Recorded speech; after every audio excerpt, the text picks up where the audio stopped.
So just to fill you in on what's been going on, I was here to test. I had Dunlop tyres in, we used Dunlop tyres at the Ironman TT, so I thought during the off season it would be a good opportunity to get more familiar with the Dunlop tyres, because last year I felt like I had not my best results, for sure not the best results at Northwest and TT for a lot of reasons. So I wanted to spend some time on the Dunlop tyres to try and get started on the front foot, so to speak, and be riding on something I'm more familiar with, because after spending so much pre-season on Pirellis and the opening rounds of British Superbikes, to then jump on the Dunlop tyres on the roads is it's not difficult. It just takes a bit of time to find the sweet spot, particularly with setup and different things. So I've been in touch with Dunlop. They're working, we're trying to accommodate the time we've got here in Australia. So rather than going into the weekends racing with the tyres straight into the race, thought we'd do today, which was a track day. It was going really well. I altered a couple of settings with the engine brake control and just slightly tweaked the chassis, because of the diameters of the Dunlop are slightly different to the Pirelli. So, you know, a few little things need to be adjusted with suspension to find the sweet spot again.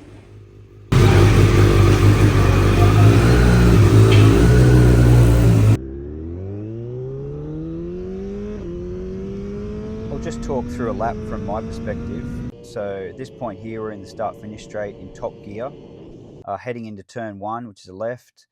And just on the right-hand side, there's a small concrete path, what looks like a concrete path, and I use that as a braking marker. When everything's perfect, I can just about get to that point exactly, where at this moment, I'm just sort of braking a little bit before that marker. And I just go back one gear to fifth and then go right through turn one in fifth gear. Now at this point, we're in the middle of turn one, and right at the apex, inconveniently, when you're at maximum lean angle, there's a lot of bumps and ripples. So it's really hard to confidently get through the apex and get back on the throttle and keep a tight exit that you need to make the turn one super fast. Now braking into turn two, you're back to second gear, and you almost have to sacrifice a bit of time here. So you need to open up turn three, because that's where the critical time can be found. And then to do that, you've got to get a really tight exit out of two. So you have to sometimes sacrifice a little bit of time getting the bike back to that late apex. So to do that, you get a really early apex on the way in, then let the bike run wider in the middle of the turn, and then sweep back for a really tight exit. And that way it opens up your track position to get a lot better speed running not only into turn three, but more critically the drive out of turn three. It's a great feeling as it just carries the wheel slightly over the rise, and then the heavy braking and the really high G feeling of load on the entry into turn four. Ideally keeping it nice and tight and carrying a good track position to change direction and open up turn five. The exit of this turn five is off camber, so even when you get a good line going in, the bike generally wants to try and pull over to the right hand side of the track and force you to run wide. So you've really got to fight those natural forces that are coming through the bike. Now entering into turn six, which has become a bit of a problem corner for me. Back to second gear. On the entry there's a bump, and that unsettles the bike during the braking, and then it's quite off camber on the entry, so it loads the front tyre excessively with the heavy braking. Then as you exit, you've got high acceleration with an uphill and a track that has slight off camber, so the tendency is for the rear to spin a lot. Now heading up the rise to Corporate Hill, going up to third gear, using all the track that's available, and that means you have to suffer the bump on the right hand side that unsettles the bike as you tip in.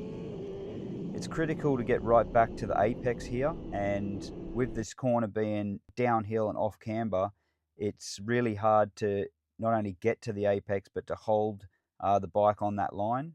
And then you'll experience the rear tyre spin as you accelerate off with the downhill off-camber nature of this turn. I'm back 1 gear to second for this hairpin turn 9. Similar to turn 2 or any other hairpin, in early, let the bike run slightly wider in the middle, and then finish with a late apex. Hard acceleration on this short straight, up to 4th gear, and then just as I tip in, go back to 3rd. Because of the high speed, it's quite a physical change of direction, and then you just hold 3rd gear all the way through this long left, which brings you to the final exit onto the start-finish straight.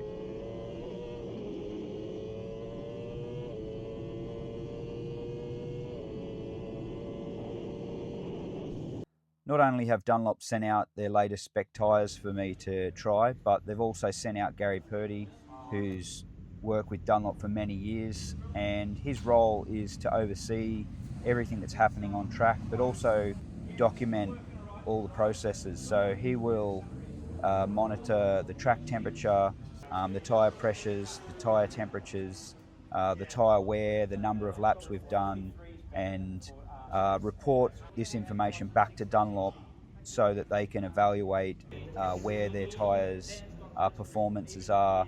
And this is difficult to do in Europe during the winter because everything's so cold. So to come out here to Australia in our summer is the right thing to do.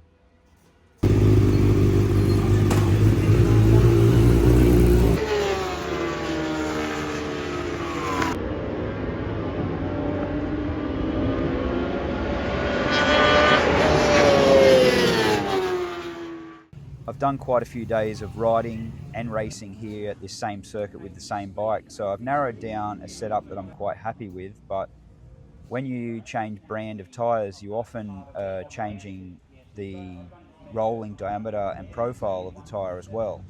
So this will often have an influence on the setup. So we've been making changes with some preload, springs, clickers and so on, and ride height to correct the bike back to the balance that I'm happy with. But then that also extends onto the electronics because say the engine brake control is calculated by the wheel size. So when you change the wheel size, it also has an effect on the engine brake and the way the power feels, even the gearing to an extent. So there are quite a few little changes that need to happen with the bike just to bring it back into the window that I'm most happy at.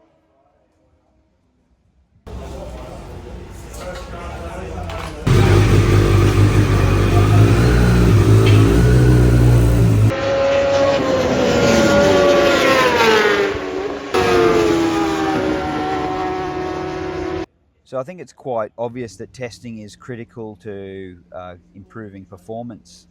But in this point, my main focus on is really just track time during the off season. But I'm addicted to trying to find improvements all the time.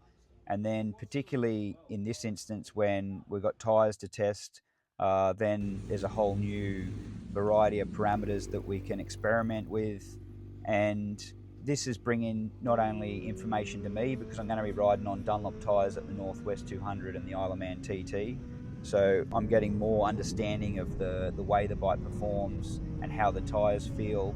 But then also able to, supply information about the performance of the tyre because it's new, and Dunlop need, as much information as they can before these go into production that everyone can use.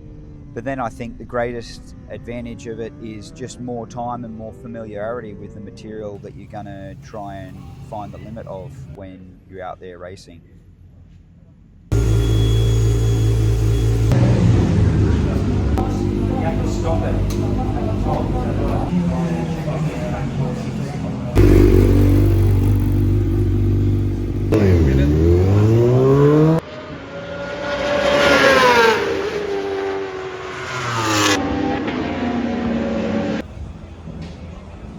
So unfortunately, I have to bring you some bad news. I've crashed again, and probably a pretty severe way, in the fact that this is a piece of the rear wheel. So if that gives you any indication as to how I'm feeling about it. Come on, unveil. He's alright.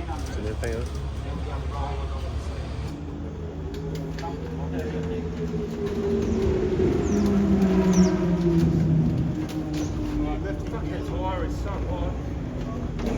What's that? Oh, it's so hot on the back. So, in summary, this is Tuesday, and the next round of the night series is Friday night, Saturday night.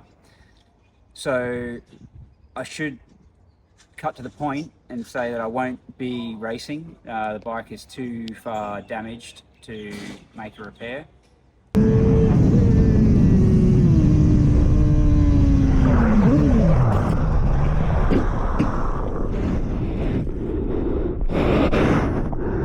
Bad. And everything was looking really good, but unfortunately that same corner I crashed on at the opening round of the night series, turn 6, was the corner that caught me out again. I went in what I thought was, very similar to all the other laps. There's a nasty little bump during the braking area of entry into that turn, and the rear often lifts off the floor momentarily, and then when the rear returns to the floor, you can kind of finish your braking and make your apex. On this occasion, the rear sort of hovered quite a bit longer than normal. Wasn't able to wash off the speed as much as I needed to, so I was slightly wide at the point of turning in. And I think the combination of everything, the tyre had done quite a lot of laps because we were testing the kind of endurance of the tyre as well as how its performance was from new. So it was, I had a number of laps on it, and I think a combination of all the above was enough that the front let go.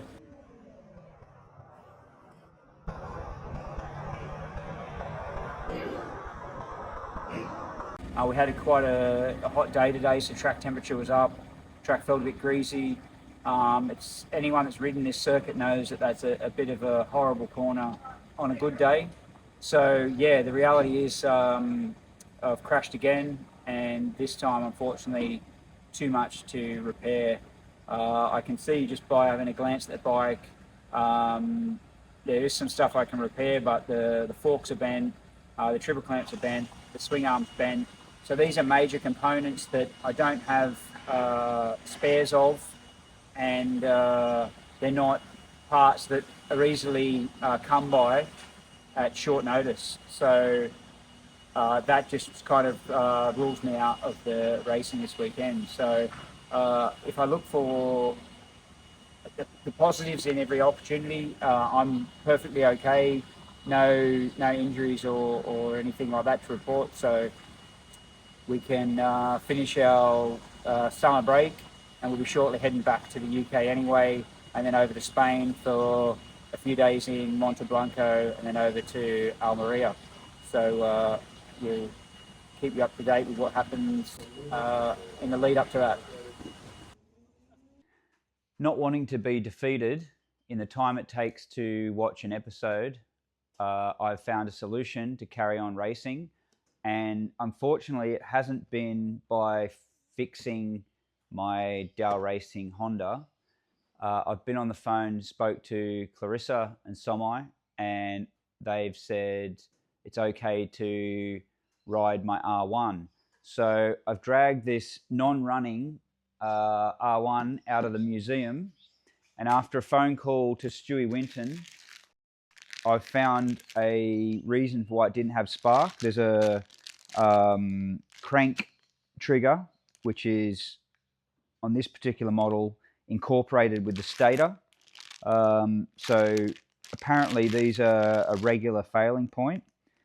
So that's why the bike wouldn't run. It's a museum piece anyway, but it's better that it runs than it doesn't. And I've put a new stator and crank pickup, and now I've got something I can race at the weekend. So let's see how this all pans out.